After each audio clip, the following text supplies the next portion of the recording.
I was finishing shooting Star Trek actually, and I've been sent the script, and I actually did an audition from Vancouver with David Leitch over Skype in some studio, recording studio, and yeah, and then after they wanted to see me, so over a weekend I flew back to LA, and I sat down with Charlize and David, and we read a bit, and we talked about the character as well. Did you do any research on spycraft? Yes, I did a tiny bit, but I also watched a lot of spy movies, and I sort of, but I wanted to get some sort of individuality for Delphine because it's because of the time, and because it's the 80s, it's Berlin, it's the end of the Cold War, and because she's French and she's young also in that world. I wanted to find something that was quite personal to her. I think she could have been good at her job. She left too soon, but yeah, she's very young within the profession. But I think she's also looking for a bit of excitement in the city of Berlin. Did you look at the graphic novel source material, The Coldest City, at all? Yes, I did actually. I bought it and I read it, and I thought, I mean, there's sort of an interesting stretch between the graphic novel, which is it inspires, the Cold War. You can feel it, very sort of grim, gray sort of world, and it fits the title so well. And our movie is very much more poppy and sort of on the cool side and aspect of the time. I watched a documentary called Lost and Sound, which the movie sort of resembled that documentary. I thought, sort of more the artsy world of Berlin at the time. How was it working with director David Leitch?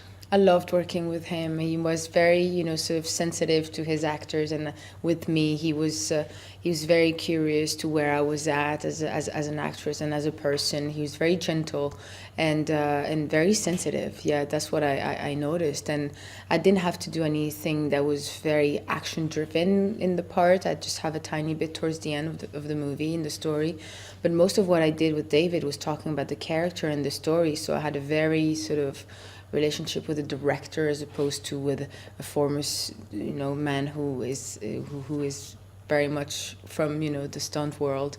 And I also love the fact that he picked me for this role and not for my abilities to be able to be in action scenes, but he saw me as something else. And I love that I am in a movie where a woman like Charlize is kicking ass the way she does. She sure does. Yes.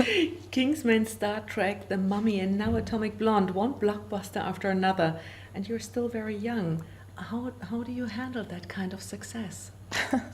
I don't know. I suppose I don't realize it. I suppose all the work that I have to put is ahead of me, and I just stay focused. I just want to do well, and I'm still learning a lot, and I have to just keep my head strong on my shoulders. And I think it's the quality within the work that will make a difference, not the quantity or the fact that they're blockbusters. I think it could be in a very smaller movie, but and I feel very lucky, and I embrace all of it. I love every aspect of this profession so far, and I'm happy to be able to do what I've been doing for like pretty consistent couple of years now. One can truly say you are not typecast. So many diverse characters you have played. How easy or difficult is it for you to slip into a completely different person each time? Oh, the more different those characters are from one another, the more exciting it is for me. I don't necessarily desire to play characters that resemble one another. I like the stretch of them. I like that they're different, and I feel very lucky that I've been giving so far sort of characters that are very sort of strong within their own ways, and sort of specific, and also interesting to watch to the eye, and they have like all particular stories. And it wasn't necessarily a choice. I think I've been offered and handed scripts that are quite interesting with characters that are quite unique, and I embrace all those aspects. The movie plays in the 80s when the wall in Berlin fell. You were only 7 years old. Do you have any memories of that momentous occasion? No, I don't, unfortunately. But my parents certainly do, because I remember when I got the part, I asked him loads of questions about it and how this time like meant for them, and how closely people were, even if they didn't live in Berlin, they were, it was a, like the city had such an effervescence, and I think any place where revolution is taking place is inviting all sort of arts to bloom from, and Berlin does have that. In that documentary that I told you about, Lost in Sound, shows how much the arts were invited here, and sort of like there was some sort of freedom that was happening here in all those sense. People were exploring all sort of new ways of making music. Electronic music were starting to happen from here, and all sort of like arts in the streets were happening. People felt liberated sexually, because I think